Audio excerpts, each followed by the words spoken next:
Get a jump start on your lying-ass New Year resolution by getting this Get Up and Go kit with the T, the NRG pills, and the Nutra Burst, baby. This is everything you need to jumpstart your health and give you all the energy you need to protest these goddamn Trump supporters. Because, baby, we got a fight ahead of us with these damn people. Drop that in the description box and get your armor kit, baby. It's time to go to war.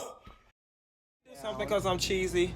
People out there can't understand. I'm giving him something he can feel. yes. Oh my God. Thank y'all so much. Thank y'all. People out there can't understand. I'm giving him something. Everybody knows Funky Dineva loves an old nasty R&B tune, baby. And I love me some En Vogue, especially the original group, their first albums, all of that. So coming up on the 30-year anniversary of their first album, Dawn says that she would be open to doing a reunion, but it's got to be just the 4 original ladies and that Rhona Bennett should step back. I feel some type of way, and I'm curious to know how y'all feel about it. Want to talk about it? Here you go.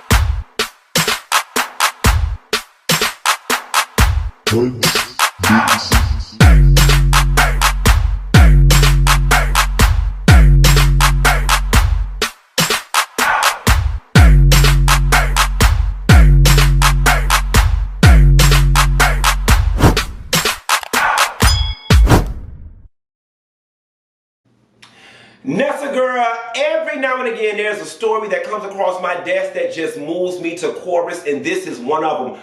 Oftentimes I come to y'all with videos, the reality TV reviews and other things, and I do those out of routine or out of obligation, but there comes a story every now and again that I'm just passionate about and can't wait to speak about, and this is one of them. Everybody knows I love me some good R&B, and I definitely love me some En Vogue. I love the original 4 girls on En Vogue. I had always wanted them to reconnect. I actually got an opportunity to see them at Chastain Park in 2007 when they all, when they all reunited, and the show was phenomenal. I also got an opportunity to see Cindy, Terry, and Rhona Bennett at Jazz in the Gardens in Miami either last year or the year before last, and even got a chance to go back in their tour bus and love them too. And because of that, I feel some type of way about Dawn saying for the 30-year anniversary she would do it, but Rhona should step back, and we're going to talk about it. But before we get into it, let's just give a little bit of history for those that don't know what's going on. So En Vogue came out, or whatever the case may be, and Dawn was the one that walked. I'm giving y'all the Cliff Notes version. Dawn has let it be known on the record that she felt as if, basically, that the group was working for peanuts, and that they were not getting what they should be getting, and they were doing more work, and it just wasn't right. She wanted to negotiate for a better deal, and the other girls did it, so she walked.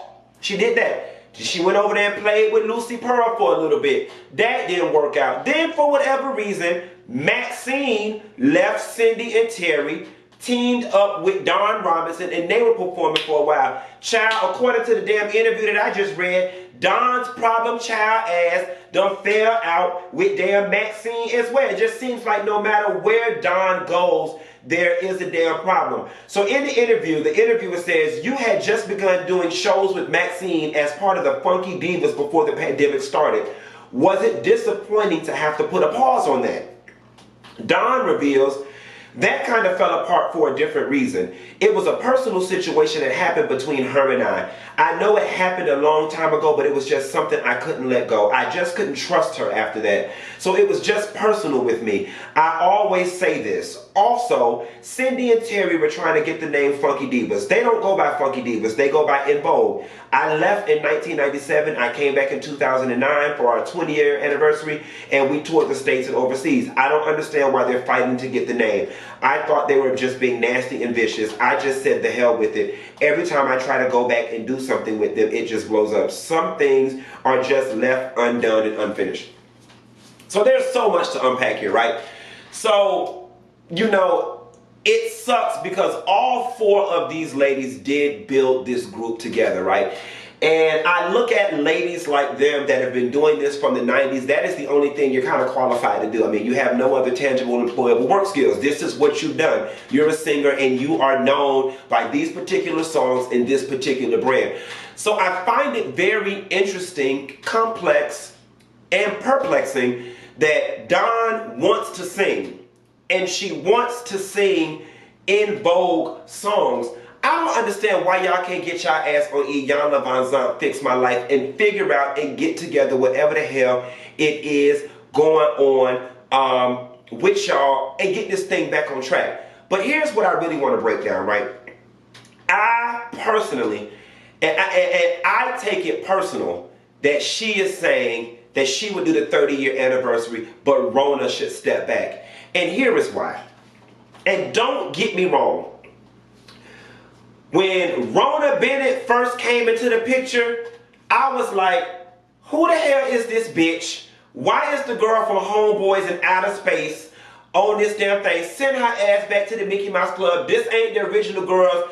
We don't want her. That was my original take when Rhona first entered the group. But then after seeing them perform year after year, you kind of get used to it. And for me, what is troublesome about the situation is, although Dawn was a part of the original group, Dawn was part of building the brand, you were also part of destroying it, okay? And Rhona came along and aided Cindy and Terry in keeping the shit alive. The only reason why En Vogue is remotely even relevant, still doing shows, the name still popular in these performance streets, is because of Rhona. There legitimately would be no interest in seeing any damn thing En Vogue if Cindy, Terry, and Rhona were not keeping the group alive. I just think it's really fucked up for Rhona to have sat there and worked to help keep the name alive all these years, and now all of a sudden you just want to swoop in on the 30th anniversary and capitalize off of all of that. Yes, in a perfect world, it would just be the original four ladies, but some concession needs to be made for the fact that Rhona is now a part of the group and a part of the group's history. I was so pleased. I can't remember what award show it was. It was some televised performance that the ladies did within the last 1, 2, 3 years. And all 5 of them were on stage. And I was like, yes, God, for maturity. That's the way it should be at this point. The girl has been here all this time. You cannot do people like that. You cannot do people like that, especially considering the fact that Dawn, all your ass is going to come through and do is collect a couple checks, and then you're going to get into your mentally ill ass mind and start fucking up shit again like you always do. Like I said, I don't even know the full ins and outs of everything that's going on behind the scenes, what done said, who done betrayed who, but I know enough about the world to know this. Every problem that the group seem to have revolves you. You're the only one who got all these damn grievances. You have to be the problem. Cindy and Terry getting along. Cindy, Terry, and Maxine got along until they didn't for a very long time. You and Maxine went off and y'all did y'all thing and y'all was doing interviews at some point kind of blasting Cindy and Terry. Now you and Maxine can't get along. You fucked up Lucy Pearl, okay? You got on R&B Diva. You couldn't even do that right. And according to Lil Mo, you needed the money. They said you couldn't even make it to the scenes because your car was smoking. You had to pull over and put water in your radiator. I'm not understanding what is going on with you that you just can't get this together. And I'm sorry, there is no issue or nothing that anybody has gone through that takes 30 years to fucking resolve. You know what I'm saying? It just really feels to me, and over all these years, you have aired your grievances out loud. So everybody is clearly aware of what it is that is bothering you. I don't understand why you can't get past it or why this group can't get past it. And to be quite honest with you, in my opinion, Don, you have been a problem for so long. I don't even think we even care to have you in the mix anymore, quiet as it's kept. I'm not going to lie to you. like I said, when Rhona first came along, I wasn't enthusiastic about it, and it has nothing to do with Rhona. It's about the fact that En Vogue was presented to me as the original four. But when I saw those ladies perform at Jazz in the Gardens, and when I saw them perform on TV, ain't nothing missing. Hold on to your, ain't nothing missing, baby. And that song they got together that Neo wrote, Rockets, with the video, y'all gotta check out Rockets if you haven't seen it. Don, you wrong. And it seems as if, Don, you got a Jaguar right kind of spirit about yourself. You're mad, you're bitter, you're angry, and every opportunity you get to tell your truth or blast something, you do. I don't understand how you say you want healing or there's always conflict, but you move the way you move. There is nothing about the way you move in the media that can foster healing or resolution. But to now get on and say the woman who is responsible for help keeping the brand alive all these years, making people even want to see a damn En Vogue, she needs to step back in order for y'all to do the 30th anniversary. Compromise needs to be made, baby. Compromise needs to be made. Now, I can see you saying, you know, the opening number, you know, just the original four ladies come out and then y'all do 2 songs and then, you know, then y'all do a special bridge where you be like, but you know what? En Vogue would not be En Vogue if it wasn't for our sister, Rhona Bennett, and she come out and do the rest of the shows with y'all. Now that's compromise to me. That can be worked out. Maybe Rhona don't perform on y'all first single that took y'all through the roof. Okay, maybe y'all just do that one for old time's sake. Or y'all close out with just the original 4. Something like that. But to say that Rhona should not be in the 30th anniversary is just wrong. It's just wrong. It's just wrong. And I honestly don't know how you can fix your lips to say that. And I do. Oh, let me read y'all exactly what Don says. Child, I don't went all off on a damn tangent. So the interviewer said, you mentioned earlier that En Vogue is celebrating the 30th anniversary of the debut album this year. Will there ever be a reunion to do new music? And Don responds, I won't say never. My problem is Rhona being there. I think she's great. She's never done anything to me. She's not a bad person at all. I do know that she needs to step back if we're going to do a reunion at all. It just needs to be the 4 of us. Cindy and Terry have gone out and spent time with the fans this whole time representing the group. They used the name Maxine and I helped build to share with the fans. But Maxine and I have not had a chance to be with the fans. I think we deserve the time with our fans for what we helped build before Rhona came along. Now here's the thing. The way you presented this argument, Don, is as if Cindy and Terry were preventing you from spending time with the fans. You walked away. You left. And every opportunity you had to come back, you sold up nothing but mess and damn confusion.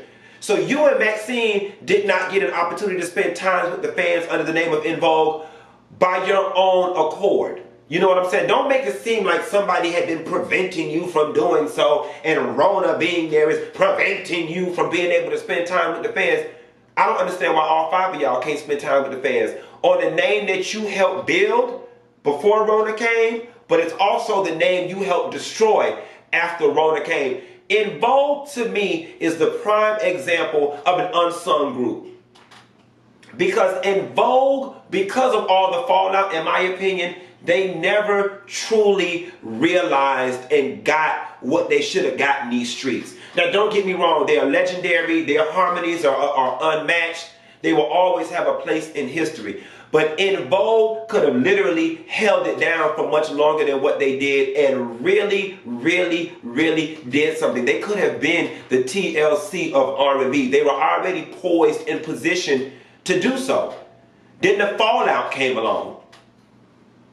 You know what I'm saying? And then beyond that, then we just got 20 years of them just singing the old songs from the 90s, which is cool, we'll take it, but we wanted so much more. And to be quite honest, Don, you kind of are solely responsible for that whole thing. So this wanting to spend time with the fans, they didn't prevent you from doing that. You did that.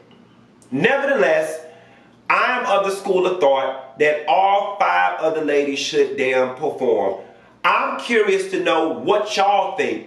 Drop down in the comments and let's talk about it. If they do a 30-year anniversary, should Rhona be there? Should she not be there? Or are y'all down with, okay, at least they do 1 or 2 songs just before them, but then let Rhona come along and finish out the show? Let's talk about it. And I'll call y'all later.